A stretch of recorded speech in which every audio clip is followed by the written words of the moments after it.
She thought she had it all, until a shocking betrayal revealed the truth about her husband's dark secret.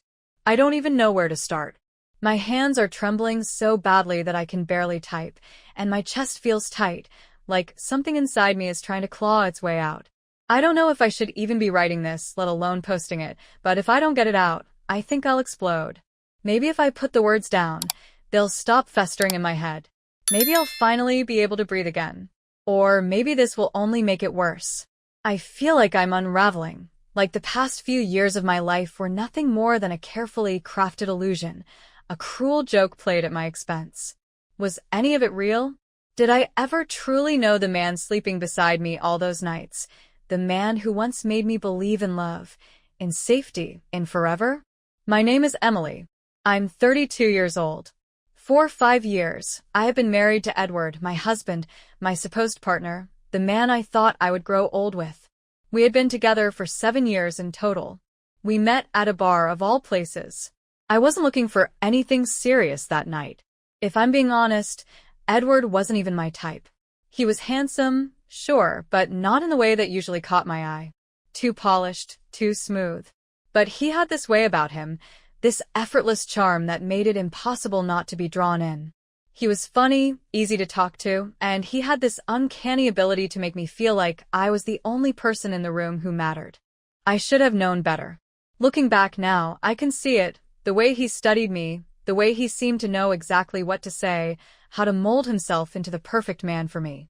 But at the time, I was blind to it. I thought it was fate, that kind of serendipitous meeting you hear about in movies. It wasn't a grand, earth-shattering love story. There were no fireworks, no whirlwind romance. It was quieter than that, more insidious. He made me feel safe. He made me trust him. And I did. God, I did. For years, I built my life around him, around us. I let my walls down, let him see parts of me no one else had ever seen.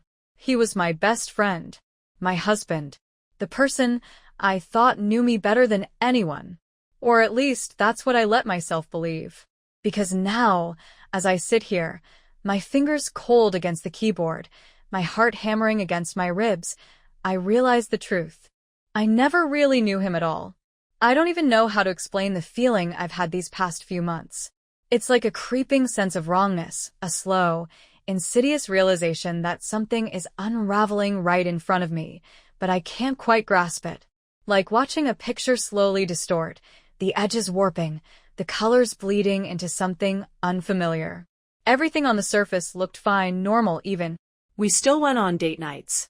We still ate dinner together, still talked about our days, still laughed at stupid jokes. But there was something beneath it all, something festering.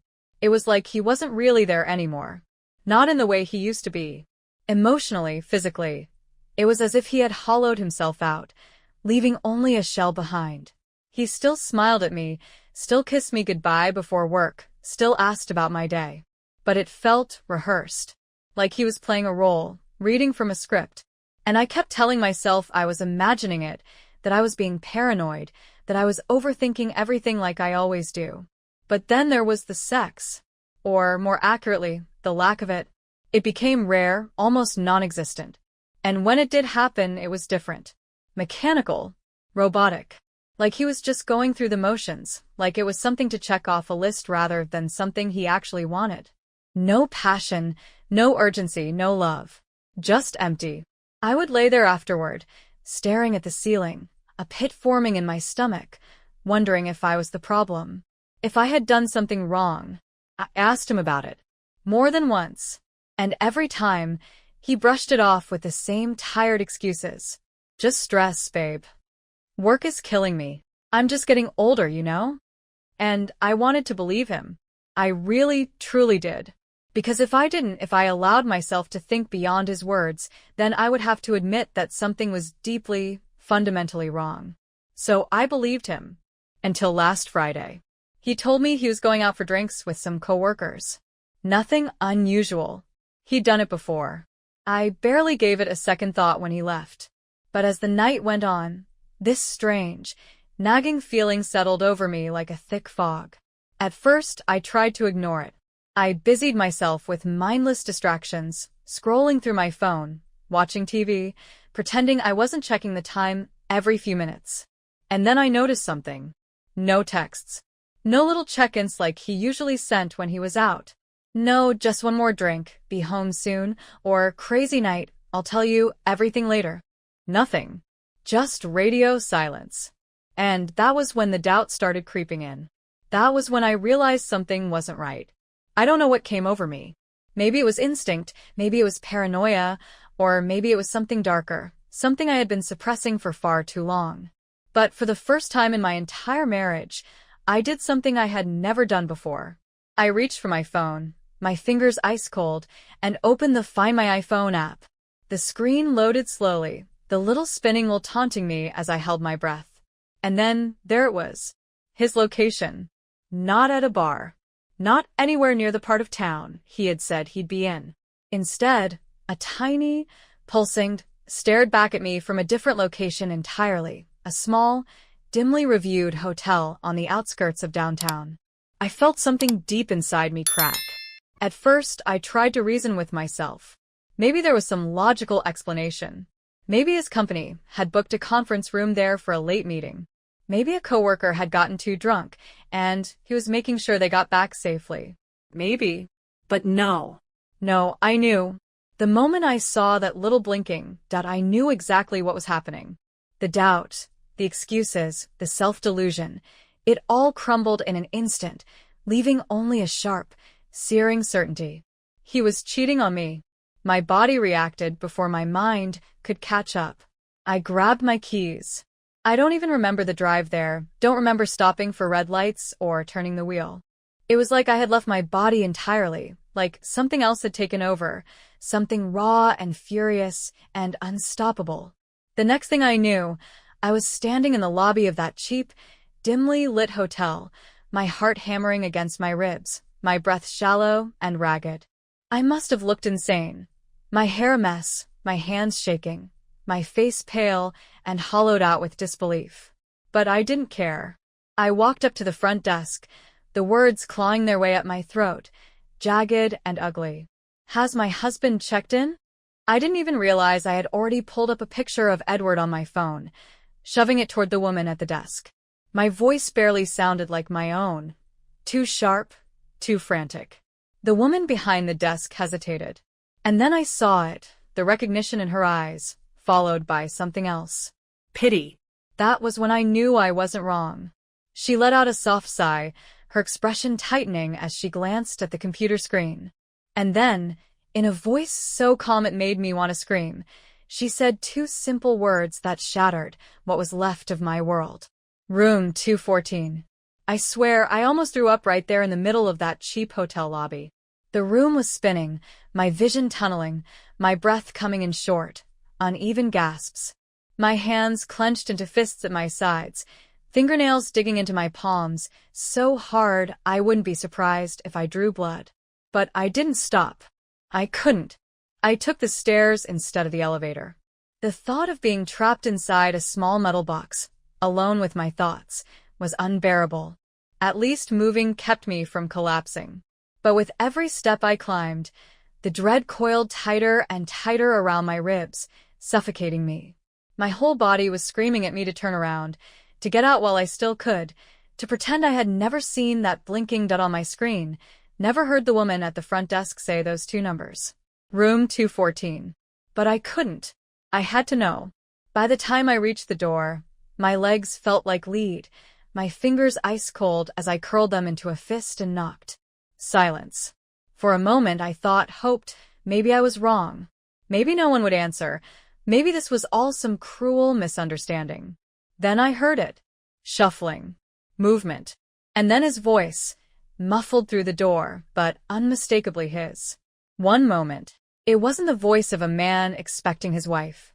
It was the voice of someone buying time. Someone stalling. Something inside me snapped. The door cracked open, just slightly. And there he was. Edward. Shirtless. His skin still flushed, his eyes wide, his entire body frozen in that 1 second of sheer panic. He knew. He knew the moment he saw my face that everything was about to come crashing down. And that's when I pushed the door open. Hard.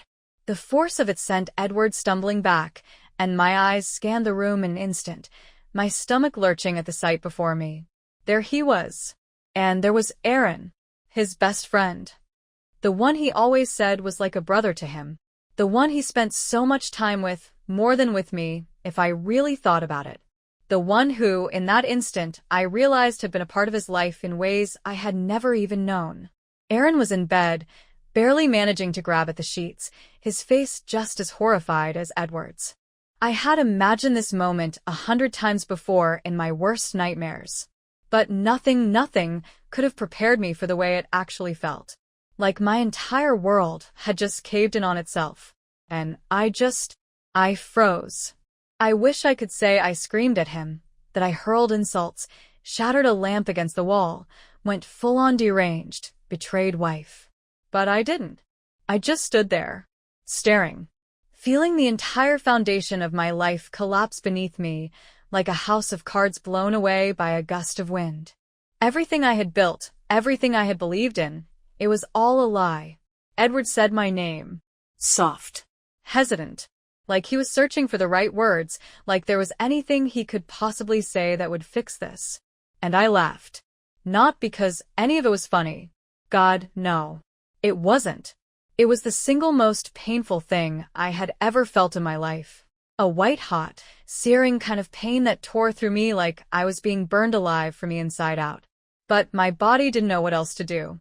The laugh came out sharp and jagged, bubbling up my throat like something toxic.